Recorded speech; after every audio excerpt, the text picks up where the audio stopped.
Hello, and welcome to another episode of D.U.M Talks. I'm your host, Dan Mitchem. So today my guest is Jovie, and we are going to be talking about being a casting director because you tell me that you've been one before. Tell me about that. Yes, well, thank you, Dan. So, what happened was I started my career as a stage manager almost about 20 years ago, and I was hired for a theater company. I was one of seven out of the 1,000 people that applied for this position, and I was shocked. Like, I had no experience, nothing at all. I didn't even know if I was going to even make it into this program, and I got hired. And I was like, "Whoa, what am I going to do?" I was like 21 years old. I was kind of fresh out of high school, but I took a couple years off to do work, and I'm like, wow, this is where I'm going to start my career, I guess. So I said yes, and I moved up north to Santa Rosa. I started a career in production stage management. I started working with a great company called the Summer Repertory Theater Company, and I was only supposed to be there for a summer. I was only there for about like 8 to 9 weeks. We started rehearsing for a few weeks, and then we did about 5 shows in rep. Long story short on that, I was only supposed to stay for the summer, but I ended up moving up there and staying with the company for 4 years. So that was where I got my bulk of. I was a performer before then. I was an actor before that. Prior to that, and I decided that I wanted to go back. I wanted to start management. Wanted to look at what people do behind the scenes. We see a lot of things up Yeah. front. We go to a show, we go to a concert, and we see, oh, that's cool. The lighting's cool. All that's cool, but nobody really knows how it's done, or I should say, the average person that walks in that door doesn't know how it's done. So anyway, I would stay there for about 4 years, and then I moved down to San Francisco. And a director that I knew up from the Summer Repertory Theater Company said, "Hey, why don't you come down and stage manage some shows? You can stage manage with me." And I got kind of hooked on that. I'm like, you know what? That's great. I'll do that. The company I worked for is called the New Conservatory Theater Company. They're still in existence today. And basically, what I did was start working as a stage manager for them. Okay.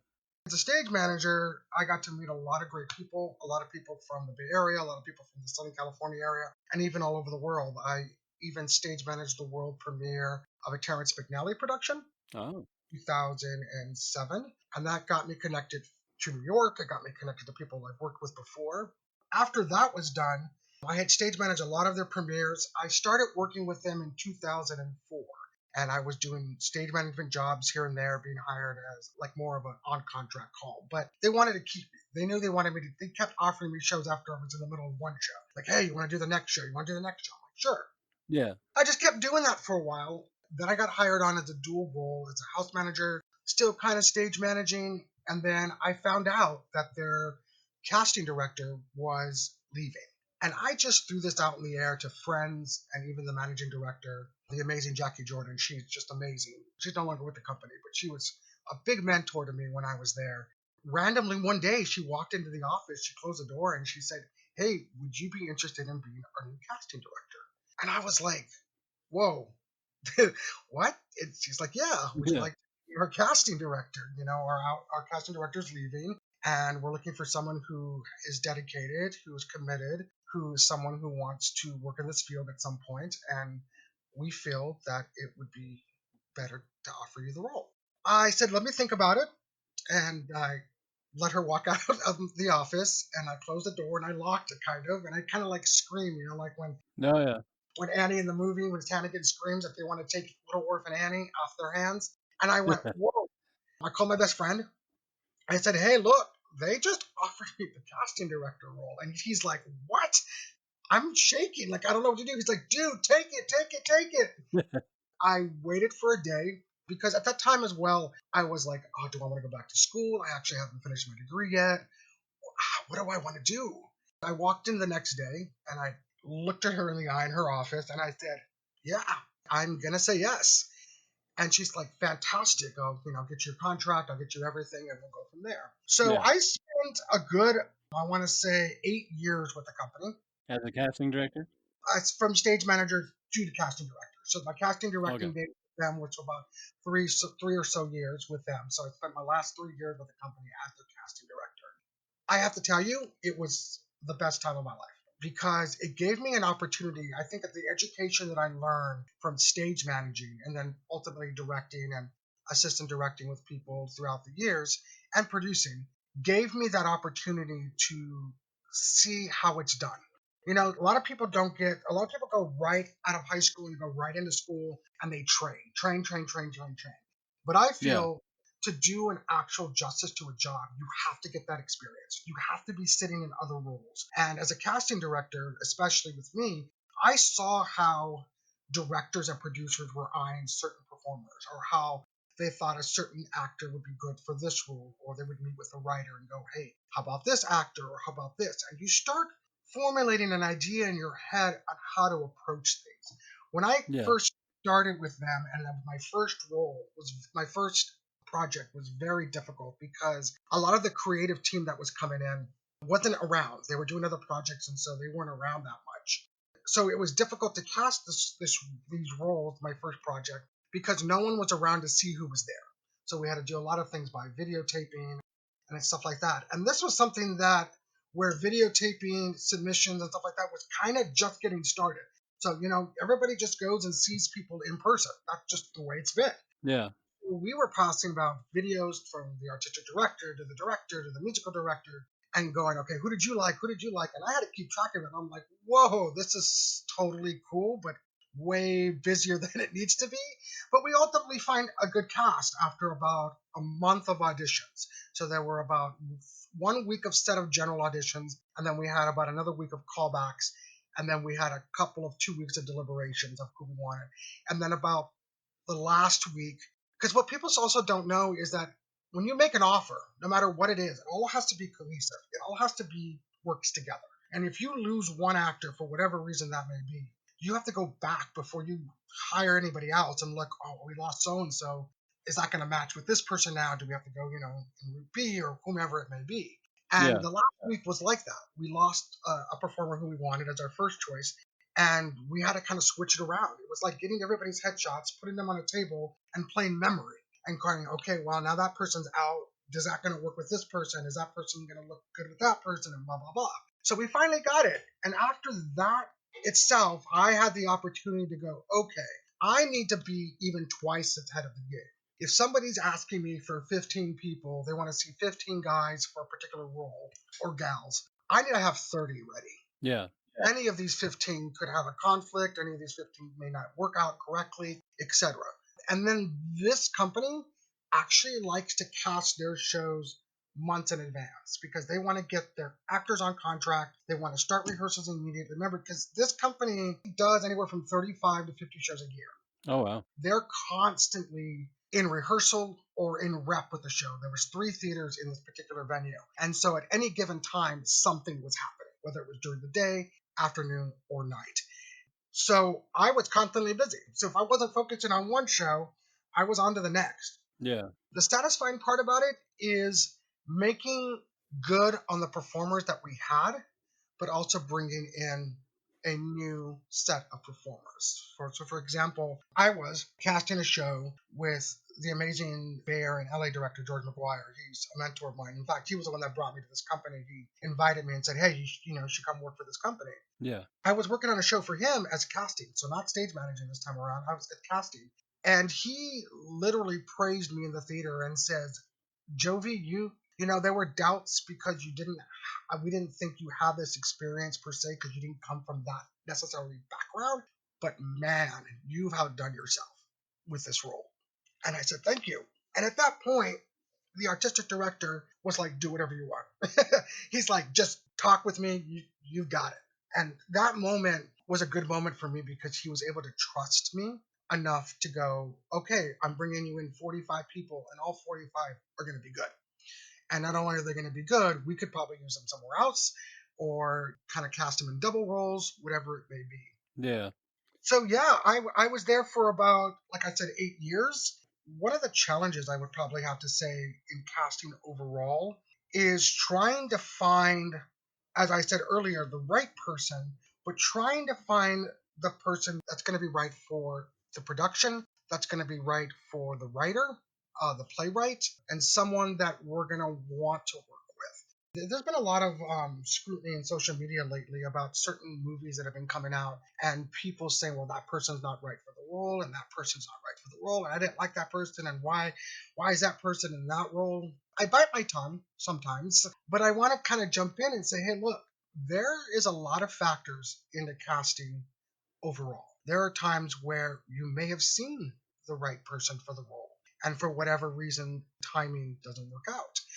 Maybe they're in the middle of a project, or maybe they don't want to do the role. There are many factors that I've gone through where I've done a show where I brought in 20 people, and only one person had the actual checklist, if you want to call it. They had the ability to do the role. They had the timing, which means they had no conflicts. They were free for rehearsals, et cetera, et cetera. And they were someone who we wanted to work with, where we wanted to bring that morale with us, that good morale, that positive morale. You definitely don't want to bring in a negative morale into a company. That's like saying it's going to bring everything down. Right. Those are some of the challenges that at least I look at. Push comes to shove, politics plays a part where, you got to get eyeballs, or you have to get money and finance to bring in somebody, to bring in a project in, which is positive when you go, oh, I got a specific actor. And then like investors go, oh, wow, you got so-and-so. Yeah, we're going to definitely bring in, we're going to give you money to do this project if you got so-and-so, because that means people are going to watch. And that's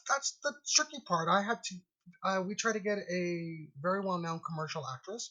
She's very well-known because of the commercial she's done, and I'm not going to kind of give it away maybe afterwards. But we had to call her agent. We had to call everything because the playwright wanted her for the role. And I remember sitting in the office and talking to her agent and saying, hey, we got a good role. Kind of convince her agent why she needs to do this role, and how much is she going to get, what's the rehearsal schedule, what's the performance schedule, where is it going to be, etc., etc. And in the end, she ultimately said no, thank you, which was fine. But that also opened up a network to go, if we want to give her a call again for whatever reason, that would be fantastic. I like that camaraderie where we bring everybody together. We're all in this together. We're all trying to serve the purpose of the piece, the writer's vision, the director's vision, the producing company's vision, to present this particular piece to an audience, to be able to learn and understand a story that we're telling. And casting, it can be a make or break. It really can. If the casting does not bring in the performers that are going to be able to tell this story well, then you've lost interest. I've been to many performances where I don't want to always say it's the casting, but if a performer doesn't hold my interest, I don't look at it like, oh, well, the performer didn't hold my interest, I'm going to check myself out. No, I look at it more like, okay, that performer didn't hold my interest, but in my sake as a casting director, where can they hold my interest? There has to be a role that's gonna make them shine. I don't know if a lot of people look at it that way, or at least a lot of casting directors look at it that way. I've had a few that do, and I've known a few that will, where they don't look at it like, oh, that's a terrible performer, or it didn't hold my interest in the role. But I look at it more like, that person didn't hold my interest in that role, but are there other roles that that person would shine in? And I had an actress once who was trying to audition for many, many years, many, many years. I think I want to say 5 or 6 years. She had auditioned show after show after show that she thought she was right for, and she never got cast. And I was fairly new. I think it was about a month in, and she was kind of crying to me, but she was just more somber about how it's like, how do I get cast with this company? You're like one of the most regional legit companies, and I can't get cast. And I just looked at her and I said, I promise you, there is something here. Just be patient. I always believe there is something for everybody. And it makes my job easier a little bit as well. About a couple of months in, I spoke with the artistic director and I said, hey, look, I have so-and-so here. I spoke with her, when she came in for this particular audition, and we didn't cast her. She's great. What is there for her? And he came back about a couple of days later and he brought me into his office and he said, look, we're going to produce a show 2 years from now that I can't tell you what it's about, and not yet anyway, but because I don't really feel like through thinking we have the rights for it yet, but we're on our road to it. But I want to cast her now.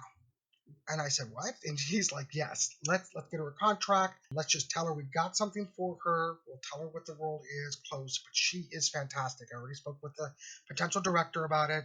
We're on board. So I called her up and I actually had a meeting with her. I had her come to the office and I said, hey, look, you've been wanting to work here for quite some time.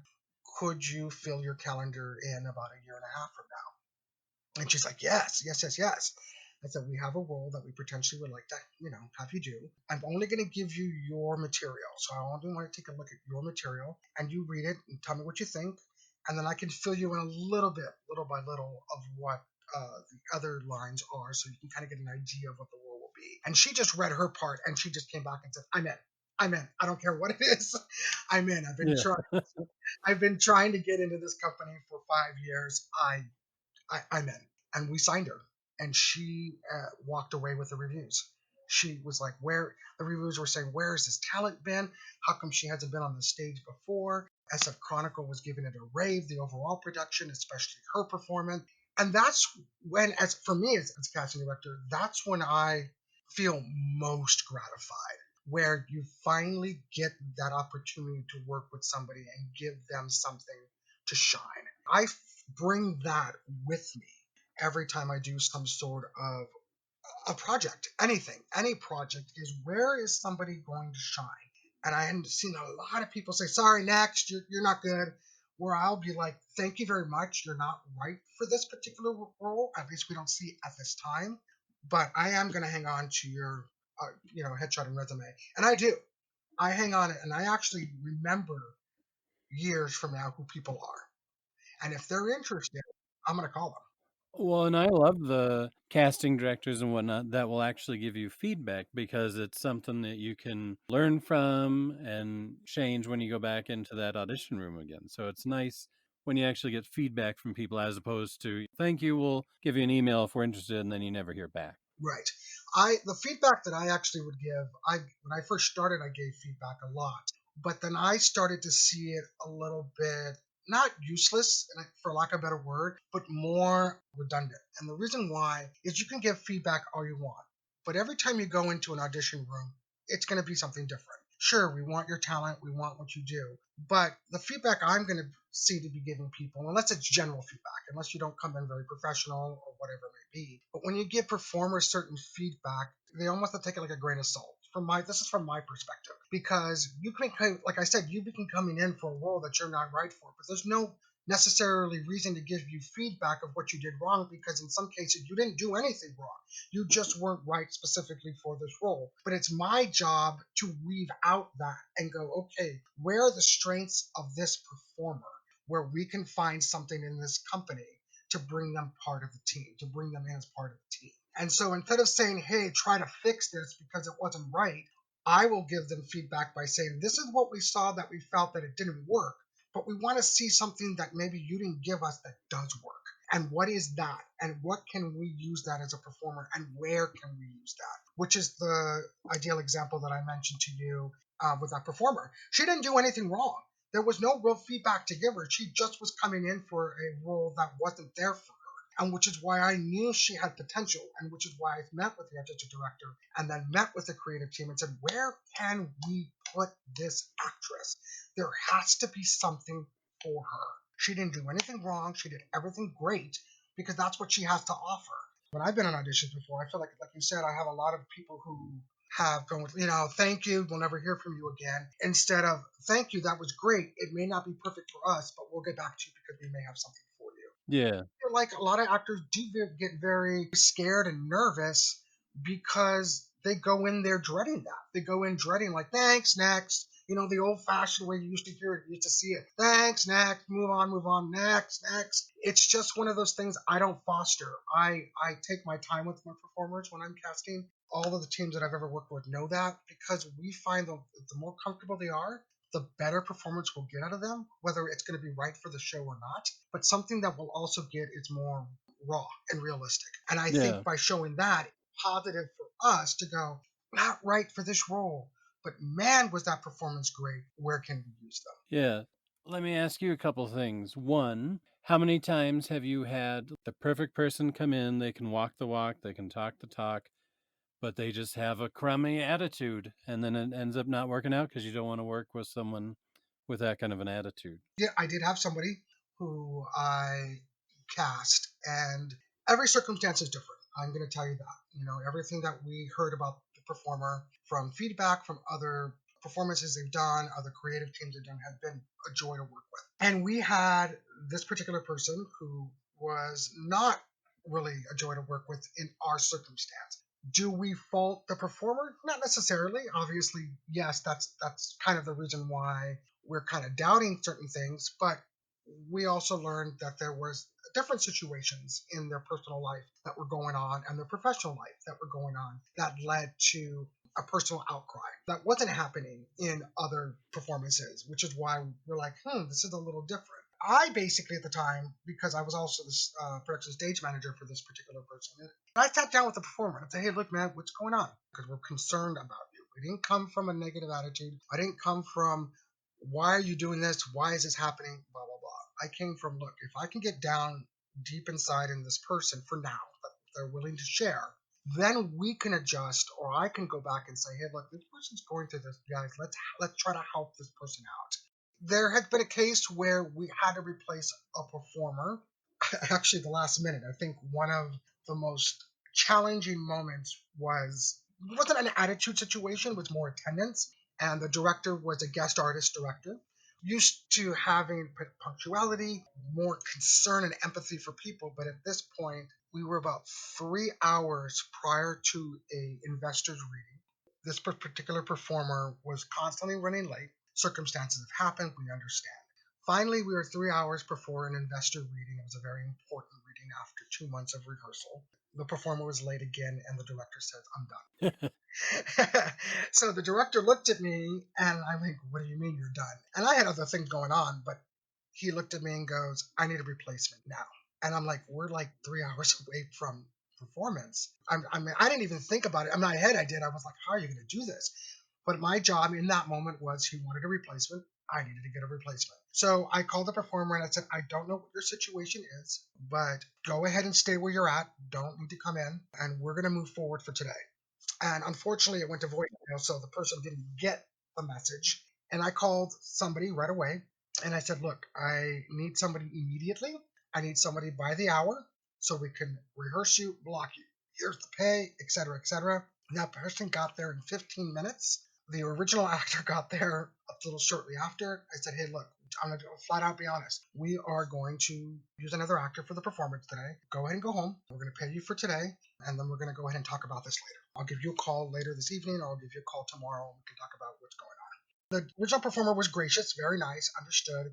And the new performer walked in, and about 5 minutes later, I walked back into the room, and the director pulled me out, threw me in the office, gave me the biggest kiss on the forehead, and tried to give me a big kiss on the lips of gratitude. Yeah. Squeezed my head and said, Jovie, he's perfect. I love him. And walked out of the room, and the reading went on about an hour later. And I don't know how it was done. I'm assuming it went fantastic. I think it did. In fact, I heard that the performer that they liked more ended up going on the show professionally. So it all works out. And so we have to remember everybody has an ego of some sort. This is their baby. This is what they want to do. And when you tell them no, it hurts. No matter where you're at, whether it's your casting director, producer, actor, any performer, when you tell somebody no, it hurts. You get like a big moment of going, oh man, I wasn't good enough or anything like that. And I like to change that. So when I'm casting, I don't want them walking away saying, oh my gosh, I didn't do well. I want them to walk away, you did well. You just realistically weren't what was supposed to be looking for the role. Not that you didn't do well in your audition, but let's keep you in mind. Let's keep you for the next role and the next role. At that point, what ends up happening with that, Dan, is that you start getting people who want to work with you, who want to trust you, who want to take that extra step to nurture you, but not guarantee you anything. You want to be able to call them up any moment and say, hey, I got a role that I really like to audition for. Come on down.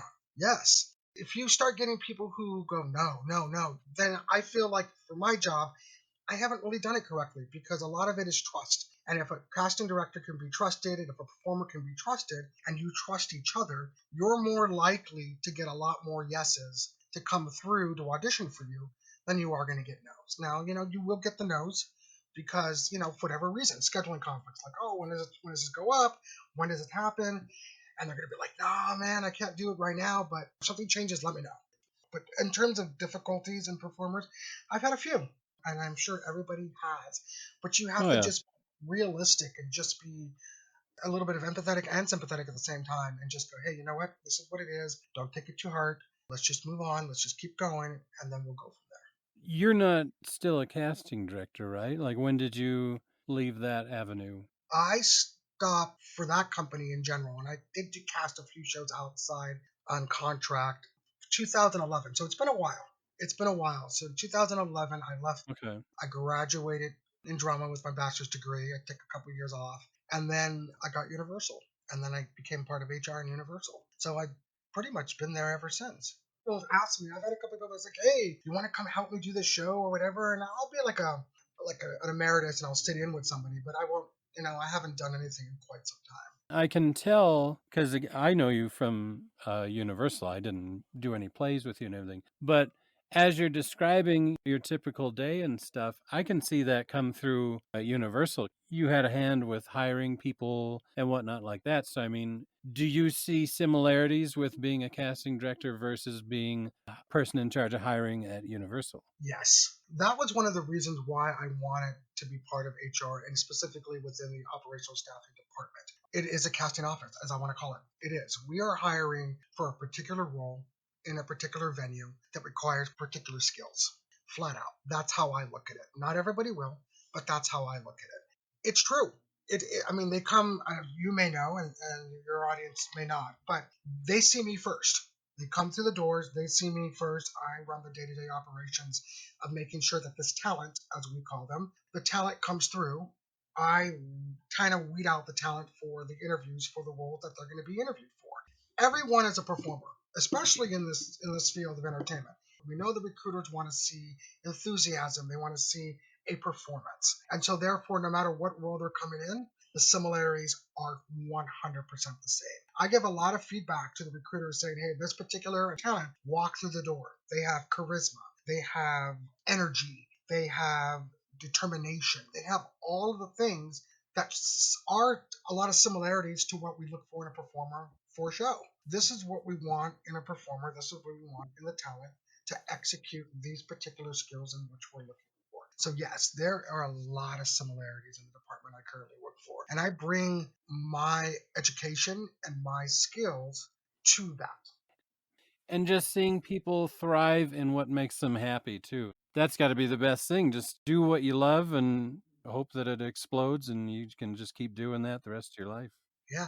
I'm hoping to get back in casting at some point. I'm not quite sure when, but I know there's still a lot that I have to learn, and I want to get into more of the television side of it, the more the film side of it, Yeah. and see what that is like. I bring the skills and the things that I have to do when I was casting previously. There's still a lot to learn for me.